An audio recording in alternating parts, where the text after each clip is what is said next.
Buenos días, Aljin Yachu. Qué bueno, ya me aprendí una palabra en quechua. Bueno, qué gusto verles, hermanos. Espero que estén bien.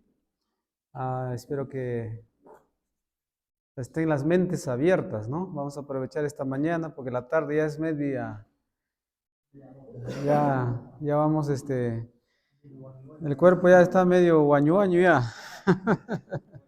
Ya, entonces vamos a comenzar, hermanos.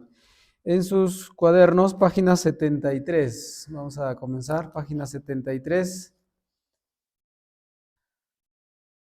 Y estaba repasando otra vez estas lecciones. Hay mucho de las lecciones que vienen que de alguna manera ya hemos tratado, o sea, algunos aspectos.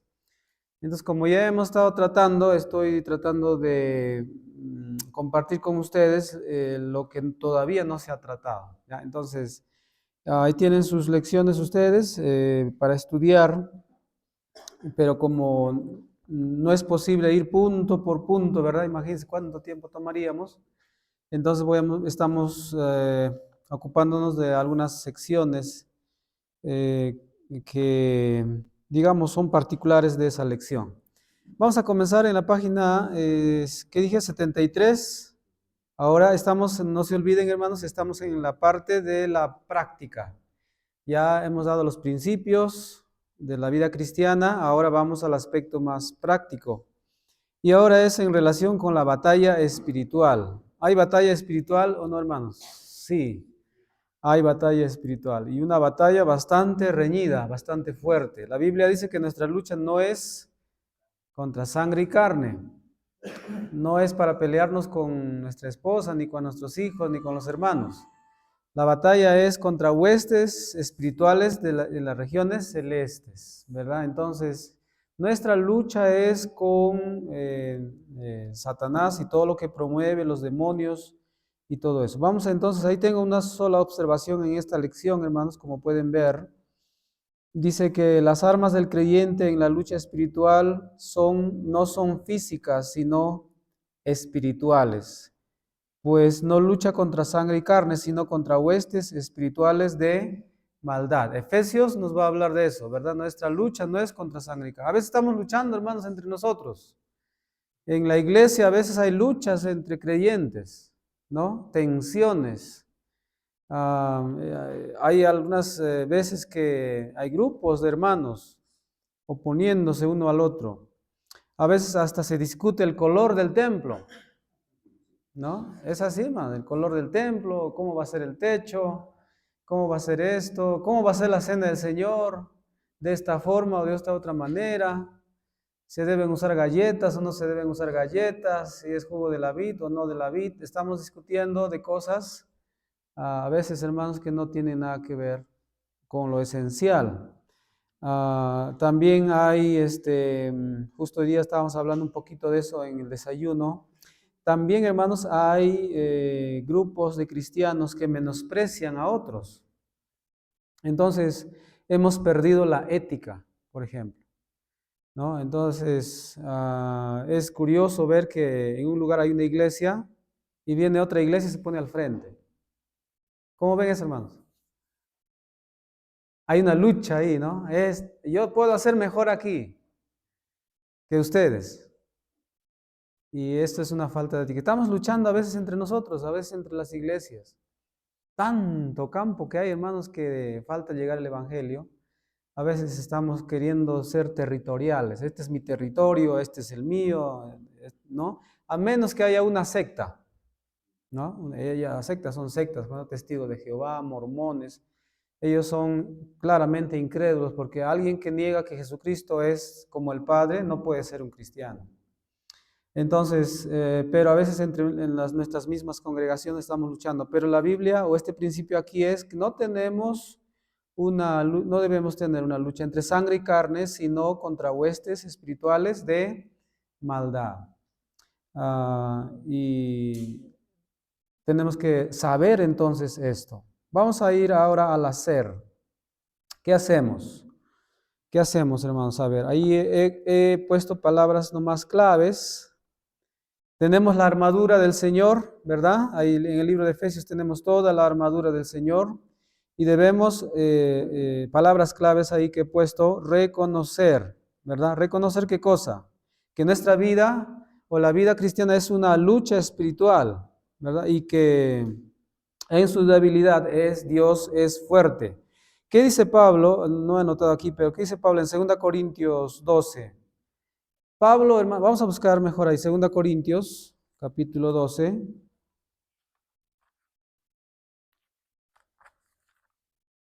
Segunda Corintios, capítulo 12, versículo 7.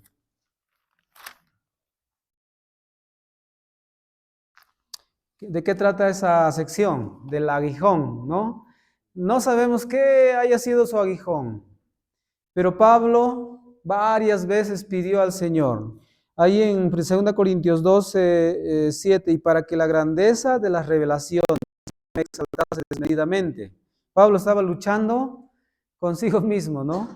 Dice allí, me fue dada un aguijón en mi carne, un mensajero de Satanás que me abofetee, para que no me enaltezca sobremanera. Y Pablo había pedido en el verso 8 3 veces que le quite.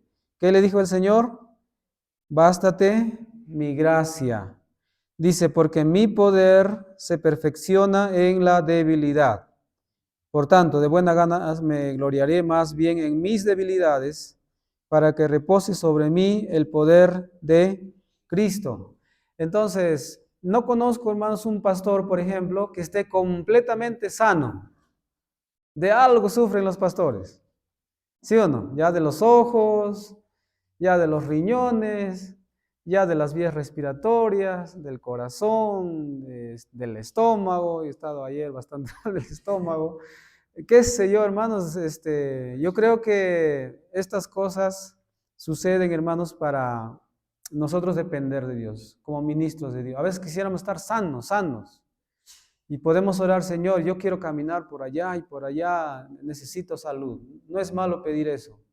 Pablo también, hermanos, él con mayor razón, él estaba viajando y viajando y viajando. Seguramente este aguijón era de mucha molestia para su vida y dijo, Señor, sáname por favor, quítame de este aguijón. Y Dios dice, no, mi gracia debe ser suficiente para ti. Así con todas nuestras debilidades, hermanos, tenemos que servir al Señor. ¿Verdad? Entonces, no sé si habrá un pastor así sanito, sanito, sanito, pero todos aquejamos de algo, ¿verdad? Todos hermanos aquejamos de algo. Hace muchos años yo me enfermé de los nervios y todavía tengo algunas secuelas de eso. Fue bastante duro, bastante fuerte, hermanos. No podía soportar el dolor de cabeza, palpitaciones, miedo de salir y esas cosas, ¿verdad? Ah, estuve tentado a dejar el ministerio, busqué consejo y todo eso, y gracias a Dios, Dios me ayudó. Pero así estamos, hermanos. Así estamos con nuestras debilidades. Si compartimos en esta mañana nuestras debilidades físicas, por ejemplo, ya necesitaríamos un médico urgente. ¿Sí o no? Necesitamos un médico urgente ahorita. Pero Pablo dijo, basta de mi gracia. Entonces, reconocer, hermanos, que somos débiles y debemos entender que somos débiles para ver la grandeza del poder de Dios. Pablo tuvo ese problema. También confiar. ¿Confiar en qué? En la armadura que Dios nos ha dado, ¿verdad? Las armas que Dios nos ha dado no son humanas, son poderosas. La espada del Espíritu, la palabra de Dios que parte el alma y todo eso. Permanecer también. ¿En qué? Permanecer alerta y con discernimiento. Orar. De hecho, hermanos, tenemos que orar en el Espíritu en todo momento. Descansar en el poder del Espíritu Santo. El Espíritu Santo, hermanos, es poderoso. Y caminar en la fe a la luz de su posición en Cristo. Eso es lo que debemos hacer. Entonces, en cuanto a la lucha, reconocer el enemigo, reconocer que somos débiles, que nuestra lucha no es contra sangre y carne, no nos debemos estar peleando entre nosotros y debemos hacer estas cosas, reconocer nuestra debilidad, confiar en Dios, orar siempre, estar alerta, caminar como cristianos. Estamos luchando en este mundo contra todo tipo de doctrinas, por ejemplo, todo tipo de tentaciones. Y tenemos que mantenernos firmes, hermanos. ¿Por qué debemos mantenernos firmes? Porque eso quiere Dios, porque Él nos ha dado las armas suficientes. Otra vez, a veces estamos luchando, hermanos, con un palo cuando tenemos armas más letales,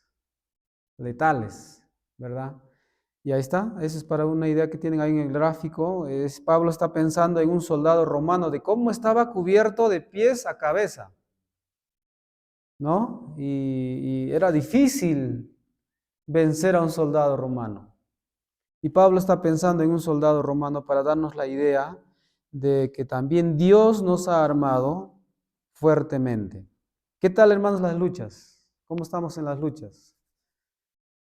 A veces hablando de chakras, he visto en algunos lugares que luchan, te has pasado 3 metros de mi tierra.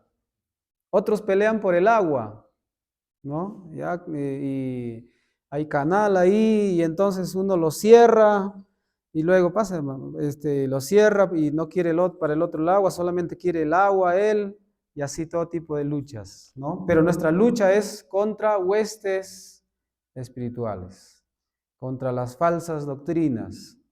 Seguramente por aquí ya hay, de hecho, hermanos, hace tiempo existen falsas enseñanzas, falsas doctrinas que son disfrazadas de buena doctrina, pero son falsas, son peligrosas. Tenemos que estar atentos, hermanos, contra esto. ¿Preguntas, comentarios?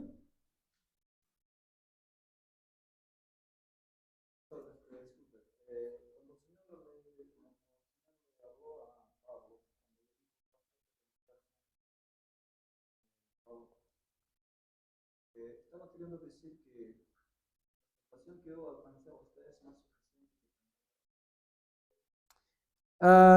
Incluía, pero más se refería al poder que actuaba en él para hacer todo lo que estaba haciendo y que Dios le podía sostener, ¿no? O sea, la idea de Pablo leyendo el texto es que él quiere estar bien y su motivo es bueno. Él no solamente quiere estar bien para disfrutar de la vida, él quiere cumplir un ministerio. Pero en esa tarea de cumplir el ministerio, Dios le dice, no, yo te voy a ayudar, ¿no? Entonces, en ese sentido, Pablo debía confiar en el poder de Dios para hacer todo lo que estaba haciendo. Sí, exacto. Y después Pablo seguramente ya entendió y ya no mencionó más, ¿no? Entonces, en la labor, porque miren ahí, en el versículo 10, por lo cual dice, por amor a Cristo, me gozo en mis debilidades. Qué interesante, hermano. ¿Cuánto nos gozamos en nuestras debilidades, no? Dice allí en afrentas, en necesidades, en persecuciones, en angustias, porque cuando soy débil, ¿qué dice? Entonces soy fuerte. Es decir, Dios quería que Pablo no dependa de sí, sino dependa totalmente de él. Eso es lo que debemos entender más en la lucha espiritual también, ¿no? Yo sé que queremos hacer mucho para el Señor, a veces quisiéramos tener tal capacidad, ¿no? ¿Por qué no puedo hacer lo que hace ese otro siervo? A veces nos comparamos. Y como no puedo hacer lo que él hace, ya me cae mal ya. A veces nacen esos sentimientos, ¿no? Esas emociones. Entonces, ¿cómo no puedo predicar como ese pastor? Alguien me dijo, yo sigo a tal, no voy a mencionar nombre, tal personaje, un teólogo famoso. Me gusta cómo enseña, cómo tiene facilidad de palabras. Sí, pero él es él. Y nosotros somos nosotros. Y a veces nosotros mismos matamos el castellano o el quechua, ¿no? Pero Dios quiere usarnos. Hombres muy sencillos, hermanos, en la historia han hecho un gran ministerio, ¿no? Creo que Moody era uno que era así, medio tartamudo. Moisés, ¿cómo era? Tartamudo, ¿no? Señor, manda a quién tú debes enviar. Bueno, hablaba bien ahí, pero él decía, soy tartamudo. Parece que él tenía un problema, ¿no? Y entonces el Señor dice, ahí va a estar Aarón, él va a ser tu boca. Pero después él fue creciendo, creciendo. De repente no era tartamudo, de repente era miedoso, tímido, ¿no? O sea, quizá no podía enfrentarse al público, claro, había recibido su formación de 40 años, ¿dónde? En el desierto. No tenía oportunidad de hablarle a nadie, sino a las ovejas. Y él ahora un cambio después de 40 años, a pesar de que había sido educado y todo eso, Señor, yo no sé hablar. Pero Dios justamente quiere usarnos con nuestras debilidades. ¿Cuál es Eso no significa, hermanos, que no podamos mejorar, ¿verdad? Hay áreas que debemos mejorar y mejorar y mejorar. Pero siempre vamos a tener debilidades, sea de salud, sea de capacidades y de muchas maneras. Pero Dios quiere usarnos, hermanos, así, ¿verdad? Muy bien, gracias, pastor. ¿Otra pregunta, comentario, pastor? ¿Cómo sería posible las ilustraciones, por ejemplo, ahí en pantalla? Quisiéramos tenerlo para conocer mejor porque nos ayudaría mucho más. Ah, ya, estas presentaciones. Yo los puedo dejar, ya Cecia ya los tiene. Entonces ahí lo que puedo completar es la primera parte que no lo tengo. Entonces luego les dejo, no hay problema. Sí, los puedo dejar. Ya, ahí está. Hermano, aclarar, Pablo era un fiel hacia el Señor, Ujú. pero siendo así, hablando de aguijón, ¿ha podido tener alguna enfermedad, alguna de salud? Por eso estaría hablando así. Posiblemente, posiblemente. Algunos piensan que eran sus ojos, que cuando el Señor Jesús, que camino a Damasco, él se le presentó, él quedó ciego. Y posiblemente, no podemos asegurarlo, posiblemente eso habría sido su aguijón. No se sabe en realidad cuál era exactamente su aguijón, pero algo le impedía ministrar bien, ¿no? En Gálatas él dice, mirad con cuán grandes letras os escribo, quizá tenía un problema en sus ojos. Y la razón por la que diría en Gálatas eso es porque él mismo escribió la carta. Porque otras cartas él tenía un secretario, alguien que le ayudaba a escribir. Pero en Gálatas él mismo dice, yo de mi propia mano, y parece que escribió grande, porque él quiere confrontar a los hermanos en Galacia de que se estaban desviando. Por eso dice, yo mismo estoy escribiendo, miren con cuán grande, pero no sabemos realmente cuál era su aguijón. Pero sí era algo que le fastidiaba, le molestaba, le incomodaba. Era fuerte porque por eso pidió al Señor que se lo quite. Pero Dios le dijo, no, basta de mi gracia. ¿No? Yo he conocido pastores hermanos que sufren, por ejemplo, el estómago. ¿Cuántos sufren el estómago aquí? ¿No? Sí, sufrían, ya se le fue el aguijón ya. ¿No? Entonces, hubo un pastor aquí hace unos años que vino al Cusco y tuvo que regresar a Lima porque su corazón ya no aguantaba la altura. Tenemos aguijones, ¿no? Tenemos aguijones. Una preguntita, hermano. Ujú. Donde dice en Gálatas 3, eso que está diciendo, oh, insensatos Gálatas, dice, ¿no? ¿Eso ha podido estar hablando con amor o con una Con las dos cosas, hermano. Él les amaba, por eso les habla así. Él nota que la iglesia se está desviando, está escuchando a los llamados judaizantes. Entonces ellos estaban cambiando su manera de pensar, estaban cambiando su doctrina.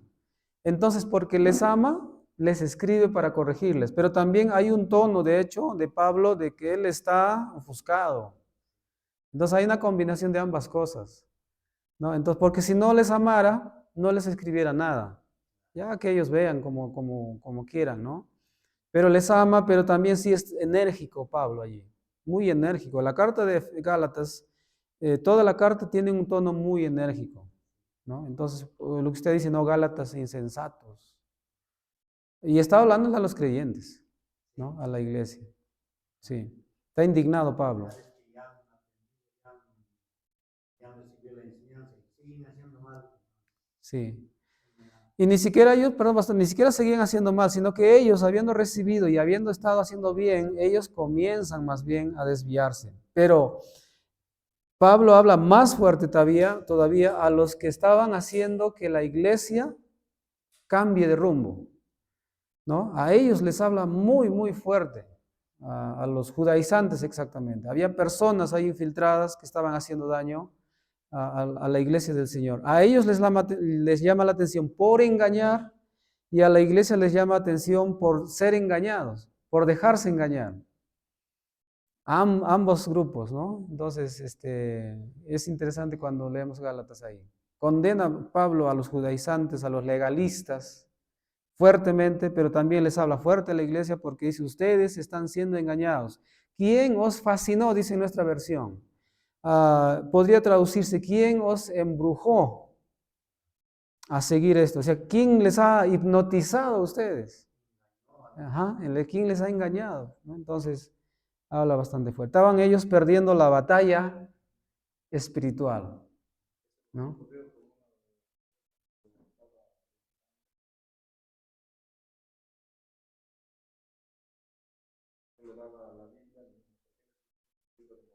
Ujú,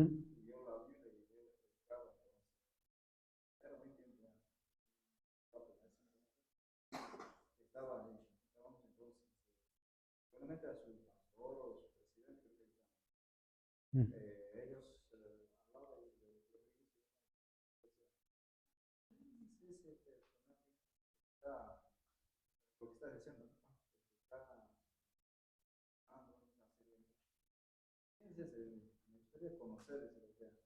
mm, sí,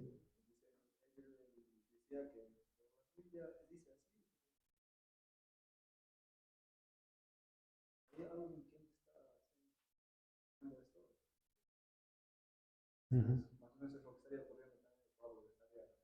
sí, exacto. Entonces, ellos estaban perdiendo, hermanos, la batalla, ¿no? Y Pablo les va otra vez a poner en buen camino, en el camino correcto de su vida cristiana.